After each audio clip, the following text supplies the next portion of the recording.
Hello दोस्तों, स्वागत है आपका इस वीडियो में। उम्मीद करता हूँ आप लोगों की तैयारी काफ़ी अच्छी चल रही होगी। और कुछ बच्चों का कमेंट आया था और कुछ बच्चों ने टेलीग्राम पे मैसेजेस भी किए थे कि मैथ्स में उनको काफ़ी प्रॉब्लम हो रही है। कई लोग कह रहे थे कि उन्हें उनकी स्पीड नहीं बढ़ पा रही है और कुछ बच्चे बोल रहे हैं कि उनके 30+ स्कोर नहीं आ रहे हैं मॉक में। तो आज मैं उससे रिलेटेड बात करने वाला हूँ कि मैथ्स में आप अपना स्कोर कैसे इम्प्रूव करें। और ये वीडियो मैं बता देना चाहता हूँ वीडियो स्टार्ट करने से पहले कि ये वीडियो उन बच्चों के लिए है जिन्होंने एटलीस्ट 70 to 80% अपना सिलेबस मैथ का कवर कर लिया है पहले और उनके स्कोर नहीं आ रहे हैं, क्योंकि अभी एग्ज़ाम में सिर्फ 20 से 22 दिन का समय बचा है और मैथ्स जो है बहुत बड़ा सिलेबस है। तो अगर आप चाहो कि अभी आपने कुछ भी नहीं पढ़ा है और 20 दिन में सब कुछ कवर कर लो, तो ऐसा नहीं हो सकता है। मैथ्स में, रीजनिंग में हो सकता है, पर मैथ्स में आप नहीं कर पाओगे क्योंकि बहुत बड़ा सिलेबस है यार मैथ्स का।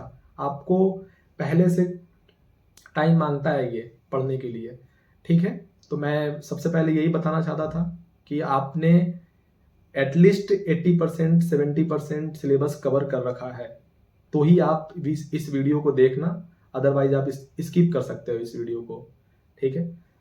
तो देखो, अभी अपने पास 20 से 22 दिन का समय बचा हुआ है, ठीक है, CGL 2023 में।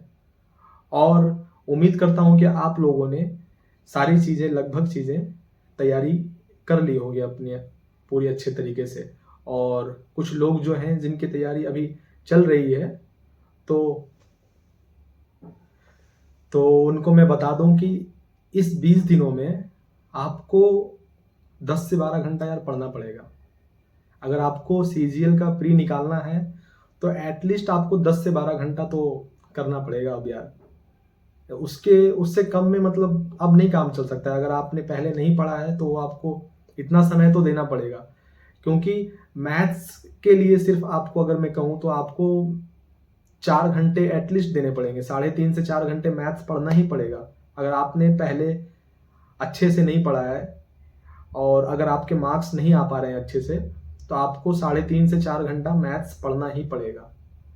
अब 4 घंटे क्या क्या चीज़ें करनी है, मैं वो पूरी चीज़ें अभी डिस्कस करूँगा कि कैसे कैसे क्या क्या करना है कि आपके जो स्कोर है मॉक में वो एटलीस्ट 40+ आए। और 40+ तो हाँ, इजीली आप स्कोर कर सकते हो 40+, इसमें कोई दिक्कत नहीं है, ठीक है।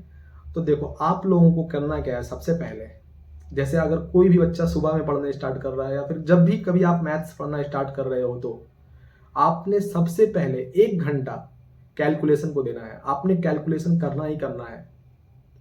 जिनकी कैलकुलेशन स्पीड काफ़ी अच्छी है वो भी डेली का आधा घंटा एटलीस्ट कैलकुलेशन को देना है आपको, ठीक है। तो सबसे पहले आपको क्या करना है, कैलकुलेशन करना है। कैलकुलेशन में क्या क्या करना है आपको जोड़ना है, घटाना है, और सबसे ज़्यादा फोकस जो रखना है वो मल्टीप्लीकेशन पे रखना है। आप किसी भी अंक को लो, 3 डिजिट का अंक लो, 312 इंटू 445, 553 इंटू 793। अब ये कैलकुलेट करो, खुद से एक पेज लो और उसमें कैलकुलेट करो। 1 घंटा आपको पूरा कैलकुलेट करना है। और इसमें आपको प्री रिक्विसाइट क्या होना चाहिए कि आपको एटलीस्ट 1 से लेके 30 तक का पहाड़ा याद होना चाहिए। 30 तक अगर नहीं याद है तो 25 तक तो कम से कम याद होना चाहिए।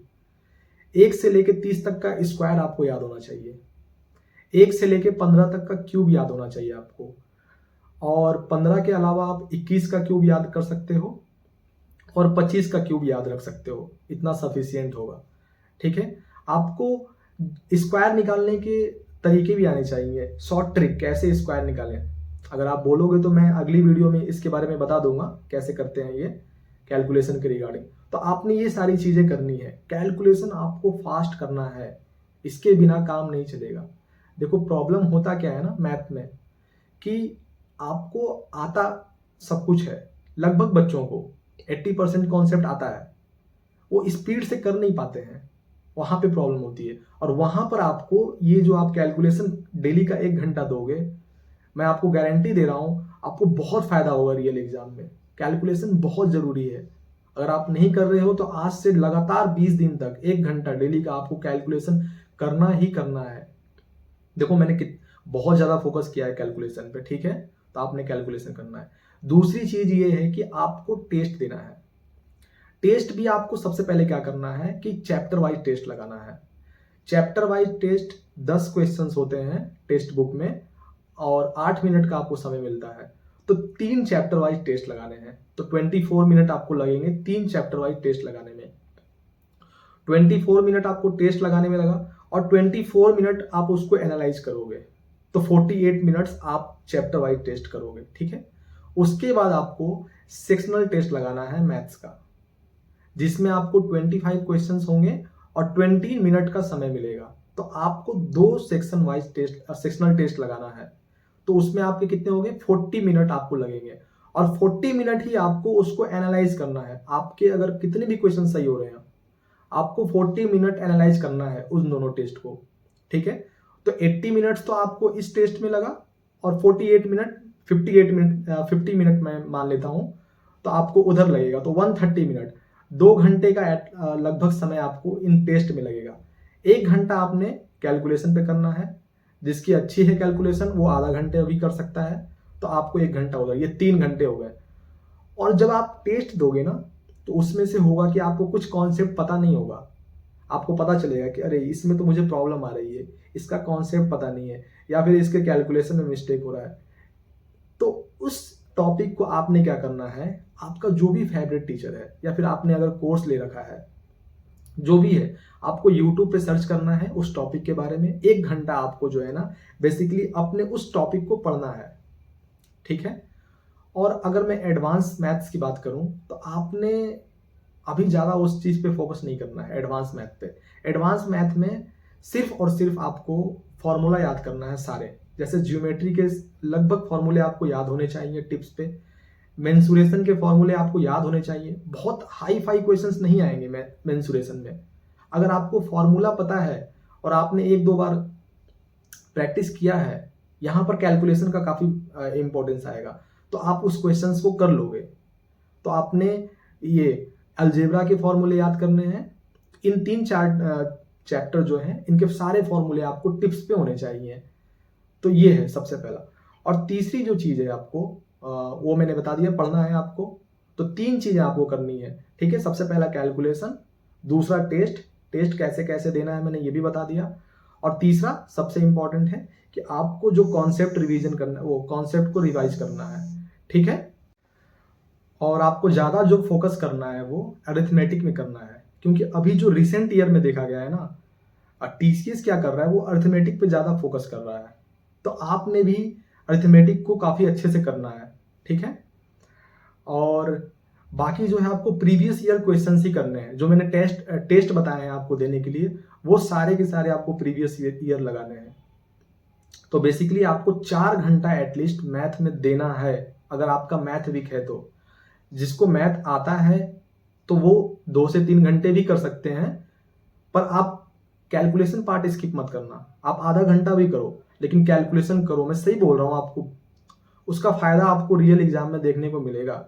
बहुत जरूरी है यार कैलकुलेशन करना, ठीक है। और प्रीवियस ईयर क्वेश्चंस लगाते रहो, अपने ऊपर विश्वास रखो कि हो जाएगा। 20 दिन का समय बहुत होता है, अभी बहुत है। आप अगर आपके मॉक में 120 नंबर आ रहे हैं, 125 नंबर आ रहे हैं, तो आप 150 तक ले जा सकते हो। कोई बहुत बड़ी बात नहीं है 150 तक ले जाना। 20 दिन का समय है आपके पास। बस अब मन में रखना है ना, वही है कि मन के हारे हार है, मन के जीते जीत। तो आपने मन से एक बार सोच लिया ना कि मैं कर लूंगा, 150 मार्क्स मेरे आ जाएंगे, तो आ जाएंगे आपके।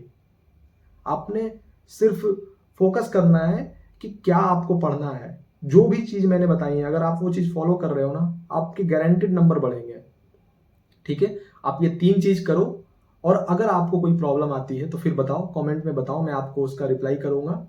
और कमेंट में ये भी बताओ कि आपको नेक्स्ट वीडियो किस टॉपिक से चाहिए, ठीक है। बाकी मिलते हैं नेक्स्ट वीडियो में। अगर वीडियो अच्छा लगा हो तो लाइक कर दो, चैनल को सब्सक्राइब करो और शेयर करो, ज़्यादा से ज़्यादा अपने दोस्तों को पहुंचाओ। आगे मैं बहुत अच्छे अच्छे वीडियो लाने वाला हूं। तो फिर ठीक है, मिलते हैं नेक्स्ट वीडियो में।